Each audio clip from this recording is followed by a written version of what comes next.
Hey guys, so today's review first impression is going to be on the Doll 10 Blend Smart Foundation Brush. I just got this yesterday. I purchased it from QVC.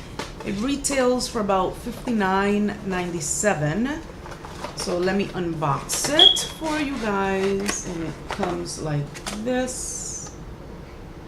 I did wash the brush yesterday. And let me see, these are the instructions. I don't know if you guys can hear some like music in the background. I hope it's not picking it up.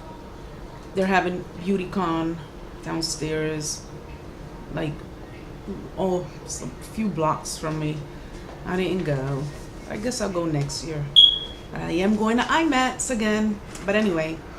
Okay, so it includes the universal foundation brush head, the automatic brush handle, and the lithium battery, which is non-rechargeable. Okay, prepare before using your brush. Make sure brush is securely affixed to the handle. Pull your hair back and away from apply. Start with a small amount of product. Less is more. Okay.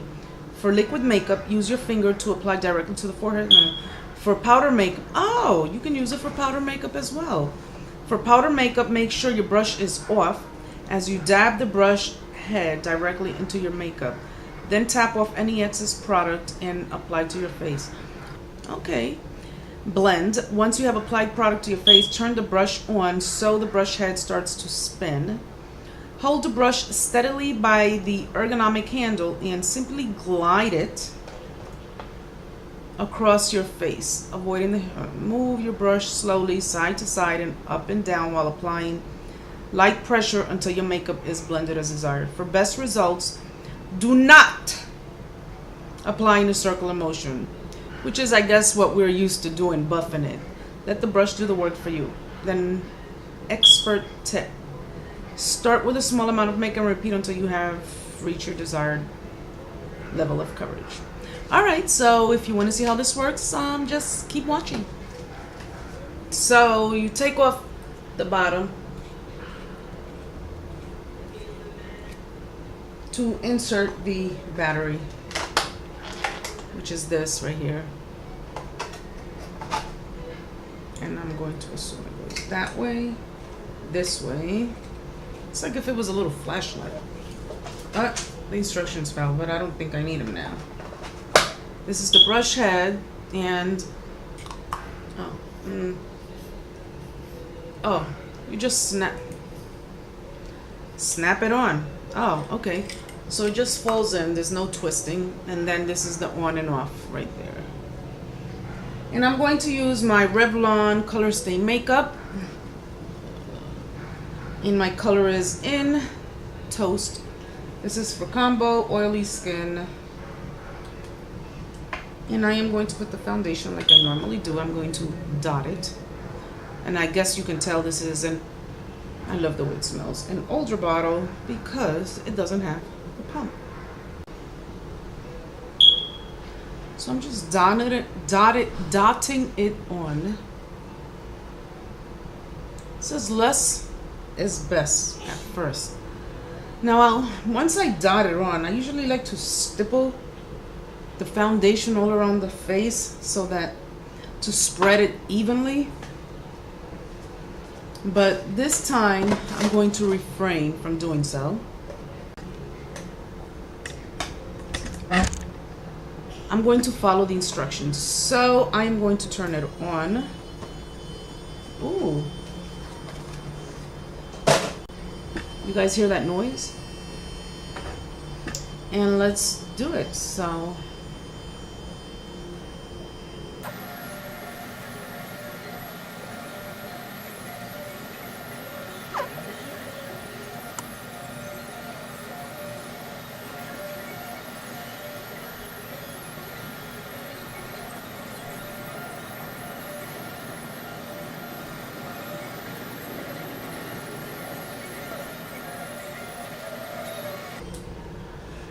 okay, so I haven't finished yet. As you can see, I still have some on top.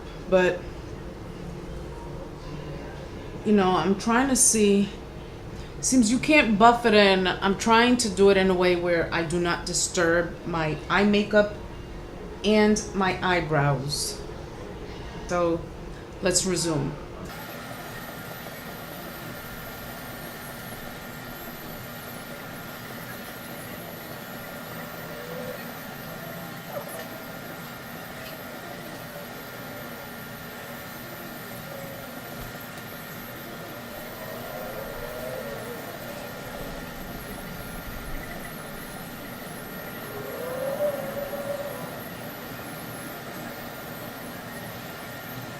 Okay, so here it is. I think I could have done a better job around here. And I was thinking I can just take a pressed powder and just put it on. I'll be right back. Use my number 7 in the shade Dark Perfect Light pressed powder. So let's see what the job does. So let me see if you guys can see what my face looks like with the after the first application.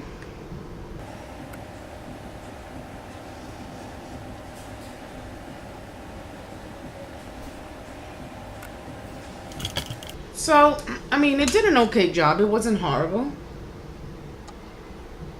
So let's proceed with the powder. Powder makeup, make sure your brush is off as you dab the brush head directly into the makeup. Then tap in the excess and apply to face. And that's what I'm going to do. So I am going to go in, and I'm just going to buff it in actually. Picked up a little too much. So let me tap off the excess. And here we go.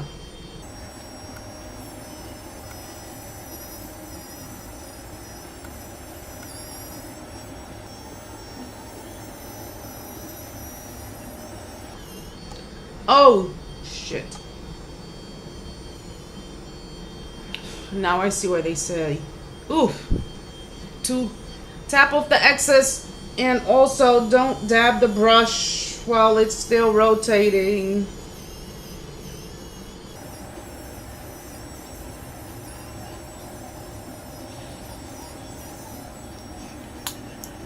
Woo! Okay, so can you guys tell the difference between the one with the powder and the one with it? Okay, so yeah, it definitely did its thing. Let's see. Yes, I can definitely tell. So let me finish the other side with the powder. All right, so as far as this foundation brush goes, so the bristles are synthetic, which is a good thing. Vegan, animal cruelty free. And it was easy to assemble, and you just pull it off, stick it in. And of course, if you're gonna wash it, you know the rules. Make sure you're not washing. You don't do it this way. You do it that way or this way. And it looks more like a power tool for your face.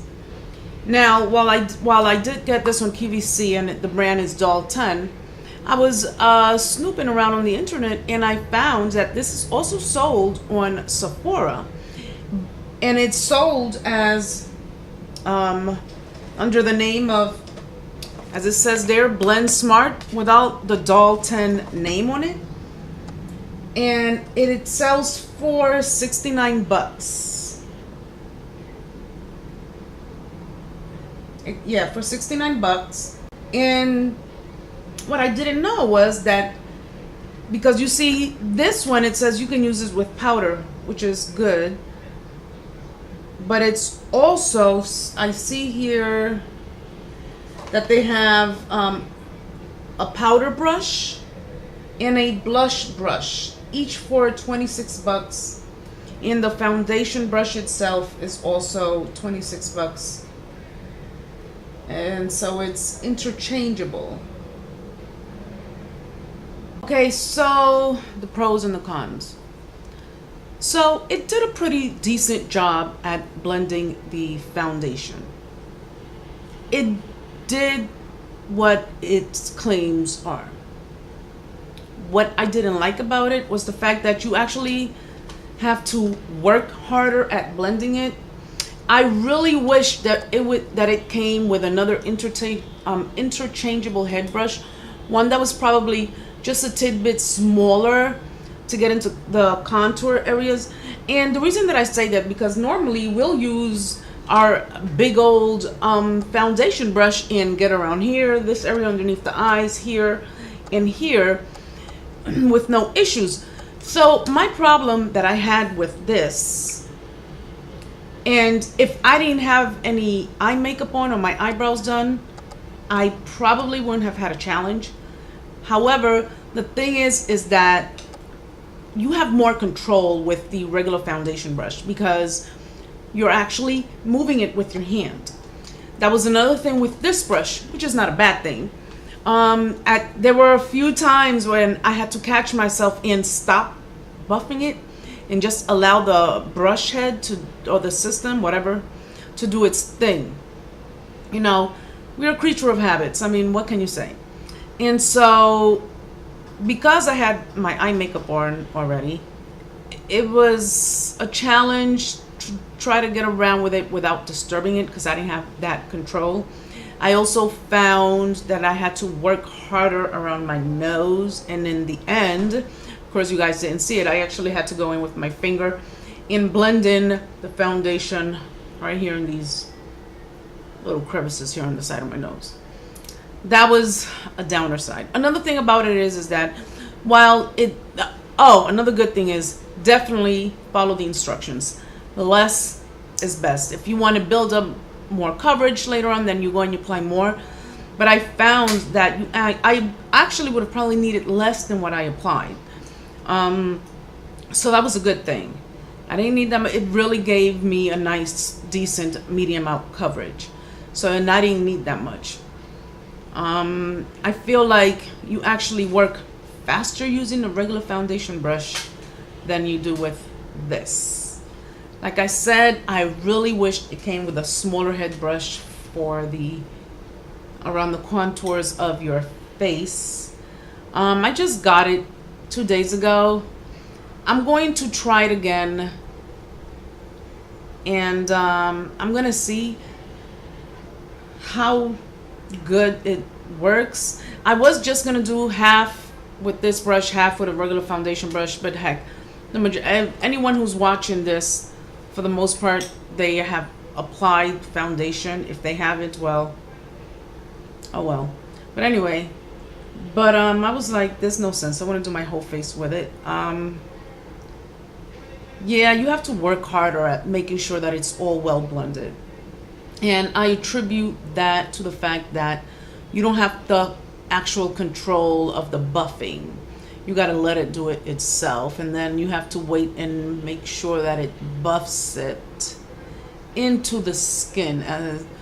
So you have to go on its pace, on what it's doing, as opposed to you're doing it.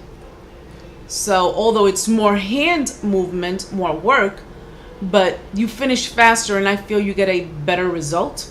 Versus this, you're not using your hands as much, you're actually letting the brush do it, but you have to wait a little longer so that it can properly blend. So if you're looking for a foundation brush and you're lazy to apply it, this is for you. I honestly wouldn't trade never this for this. So yeah, that's my 2 cents on it. So thank you guys for watching. Don't forget to rate, subscribe. Thank you all for your support. Let me know what you would like for me to try on next. And yes, guys, until next time, don't forget to unleash the makeup whore inside of you. Ciao.